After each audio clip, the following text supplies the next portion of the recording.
आप देख रहे हैं BA न्यूज, खबर हमारी फैसला आपका। इस वक्त की बड़ी खबर। लखनऊ फरीदनगर गाजियाबाद वर्ष 2013 से लंबित पड़ी चकबंदी योजना में लापरवाही के खिलाफ फरीदनगर क्षेत्र के किसानों का आक्रोश बुधवार को लखनऊ के इंदिरा भवन में फूट पड़ा। किसानों ने जिला प्रशासन और संबंधित अधिकारियों के विरुद्ध जमकर विरोध प्रदर्शन किया।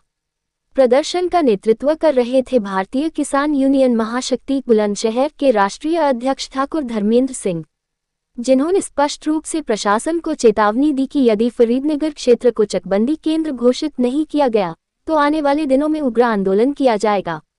उनके साथ संजीव कुमार, रामकिशन सैनी, किशनपाल सैनी, अरविंद, देवेंद्र सिंह, कंवरपाल सिंह, प्रेमपाल सिंह, अजय पंडित, जसवीर सिंह, सुरेश सैनी, वीर ठाकुर, सत्येंद्र कुमार समेत कई स्थानीय ग्रामीण उपस्थित रहे। किसानों का कहना है कि वे पिछले 12 वर्षों से चकबंदी योजना में सम्मिलित हैं, लेकिन आज तक किसी प्रकार की ठोस कार्रवाई नहीं की गई। उन्होंने बताया कि डीएम गाजियाबाद और चकबंदी अधिकारियों को कई बार ज्ञापन सौंपे गए हैं, बावजूद इसकी स्थिति जस की तस बनी हुई है। किसानों की मुख्य मांग है कि फरीदनगर क्षेत्र को चकबंदी केंद्र घोषित किया जाए, जिससे उन्हें इस योजना का प्रत्यक्ष लाभ मिल सके। सूत्रों के अनुसार योजना से संबंधित फाइलें लखनऊ के वन भूमि भवन कार्यालय को भेजी जा चुकी हैं और वहां से पुष्टि भी प्राप्त हो चुकी है। इसके बावजूद गाजियाबाद प्रशासन की उदासीनता पर किसानों ने गहरी नाराजगी जताई। किसानों ने चेतावनी दी है कि यदि उनकी मांगों पर शीघ्र निर्णय नहीं लिया गया तो वे आगामी दिनों में बड़े स्तर पर आंदोलन के लिए बाध्य होंगे।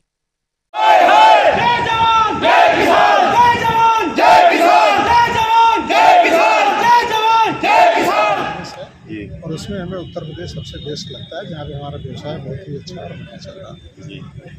कॉर्पोरेट अफेयर्स हूँ और UPDA के हम लोग मेंबर भी हैं। आज यह जो निवेश समिति हुई है, यह निवेशकों में एक अलग तरीके का ही वर्धन करेगी, जिससे कि यह निवेशकों को अपनी ओर आकर्षित करेगी, नए निवेशों के लिए, नए रोजगार के लिए और उत्तर प्रदेश की जो इकोनॉमी है उसकी वृद्धि के लिए ये बहुत ही सकारात्मक संदेश दिया है माननीय योगी जी ने, माननीय मंत्री जी ने, माननीय आबकारी विभाग द्वारा, चाहे प्रिंसिपल सेक्रेटरी मैडम हो, चाहे एक्साइज कमिश्नर सर हो, चाहे अन्य लोग हों। उन्होंने बहुत ही अच्छी सोच और पहल की शुरुआत की है, जो कि प्रदेश में पहली बार आबकारी समिति का इस तरीके का आयोजन हुआ है। धन्यवाद। इतनी वहाँ है नहीं किस चीज़ की चकबंदी करेंगे। चकबंदी करने के नाम पर चकबंदी विभाग के जो गाजियाबाद के अधिकारी हैं, उन्होंने करोड़ों रुपए का घपला किया, लोगों से घूस ले लिए। इसमें हमारे 12 किसानों की मृत्यु हो गई अटैक में, जिनका पैसा भी चलेगा, काम भी नहीं हुआ, तो अटैक में मर गए क्योंकि उन्होंने कर्ज पे लेकर पैसा दिया था। इसलिए 2 लेखपालों के खिलाफ, जो चकबंदी विभाग में लेखपाल हैं, धर्मिंदर और रोहतास, उनके खिलाफ थाना भोजपुर में मुकदमा भी दर्ज हो गया है। लेकिन मुकदमा दर्ज होने के बाद उनको आज से सस्पेंड नहीं किया गया। वहाँ से जिलाधिकारी महोदय या उप चकबंदी अधिकारी वहाँ से जो भी फाइल यहाँ भेजते हैं चकबंदी निरस्त की, यहाँ के जो बाबू बैठे हैं, जो 2-4 माफिया हैं, उनसे 20,000 30,000 लिए फाइल वापिस कर देते हैं। आप उत्तर प्रदेश हैं, क्या आपको उम्मीद लगती है कि शासन प्रशासन आपकी बात सुनेगा? माननीय योगी जी जिस तरीके से काम कर रहे हैं उस मामले को लेकर चले तो मुझे पूर्ण विश्वास है कि हमको न्याय मिलेगा, क्योंकि योगी जी किसानों के मसीहा हैं और ऐसे उत्तर प्रदेश के मुख्यमंत्री हैं जो हर संभव हर समाज के लिए, हर विभाग के लिए वो काम करते हैं और किसान गरीबों के लिए। लेकिन उसके बावजूद भी योगी जी को पता नहीं है, अभी शायद हो सकता है आपके चैनल के माध्यम से उनको पता चल जाए कि ऐसे विभाग में अधिकारी इन्होंने भर्ती कर रखे हैं, AC में बैठे हैं और हम यहाँ पूरी रात हमारी आँख फूटी है, 1 मिनट को नहीं सोए हम, शाम को चले और सुबह 9:30 बजे आके यहाँ लगे। और हमारा पूछने का मतलब ये है कि जो लोकल गाजियाबाद प्रशासन है वो क्या सो रहा है, जो हर किसी को यहाँ लखनऊ में आकर के जो है न्याय चाहिए? अब तो उन्हीं को पता होगा कि सो रहा है, जाग रहा है। लेकिन हमको उन्होंने बताया है कि हमने अपनी तरफ से सब अधिकारियों के हस्ताक्षर करके रिपोर्ट भेज दी है चकबंदी आयुक्त को कि चकबंदी नष्ट कर दिया है, लेकिन यहाँ के बाबू चकबंदी नष्ट नहीं होने दे रहे, कहीं ना कहीं उनकी मिली भगत।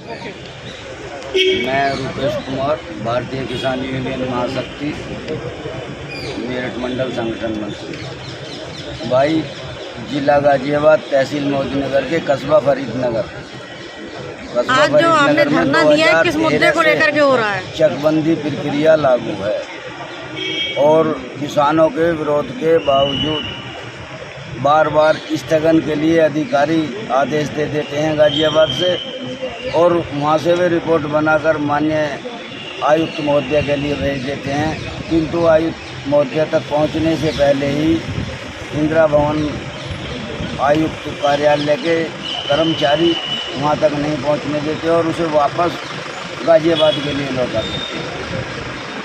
और अब की बार जिलाधिकारी महोदय ने चौथी बार स्थगन के लिए रिपोर्ट दी है। इसी के बाबत हम मिलने के चकबंदी आयुक्त महोदय के यहाँ आए हुए हैं और सुबह 9 बजे से आए हैं जी। और इस टाइम तक इतनी तानाशाही माननीय योगी जी की सरकार में कहीं देखने को नहीं मिल रही जो चकबंदी विभाग के कर्मचारियों द्वारा। कोई भी जो है विभाग का अधिकारी या कोई भी आया आपसे बातचीत करने के लिए? कोई हमसे अब तक 9 बजे से सुबह से अब तक कोई कर्मचारी किसी भी तरह की वार्ता के लिए हमारे पास नहीं आया है। जबकि LIU इंटेलिजेंस वगैरह के जो कर्मचारी हैं, अधिकारी हैं, वो निरंतर संपर्क बनाए हुए हैं और अधिकारियों से बोल रहे हैं, उसके बावजूद भी कोई अधिकारी मिलने के लिए नहीं आया। इसका मतलब कि खुले मंच पर अधिकारी जो है जवाब देने योग्य जो है उनके पास है नहीं जवाब? जी बिल्कुल यही बात है कि वो लोग अब हमारे जवाबदेही से बचना चाह रहे हैं। अगर 5 बजे तक आप या रात भर तक आप यहाँ रहते हैं और कोई भी परिणाम का सार्थक आश्वासन नहीं मिलता है तो आगे का क्या कार्रवाई? चाहे 5 दिन हो जाओ, 5 हफ्ते हो जाओ या 5 महीने हो जाओ, हम तो आए हैं। और किसान पीड़ित है और यहाँ अचानक बरसात हो गई, उस बरसात में कोई भी किसान बीमार हो गया, उसका जिम्मेदार चकबंदी विभाग का आयुक्त महोदय और उनका स्टाफ होगा, उनका विभाग होगा। क्योंकि ये किसान 600 किलोमीटर दूर से गाजियाबाद से चलकर यहाँ इसलिए आया है लाखों रुपए खर्च करके। ये बहुत ज़्यादा पीड़ित है। हम कई वर्षों से अपनी आवाज़ उठाते चले आ रहे हैं क्योंकि नगर पंचायत में कभी भी चकबंदी नहीं होती है और होगी भी तो वहाँ चाहे चकबंदी कराना चाह रहे हैं, वह चारों तरफ बड़े बड़े हाईवे एक्सप्रेस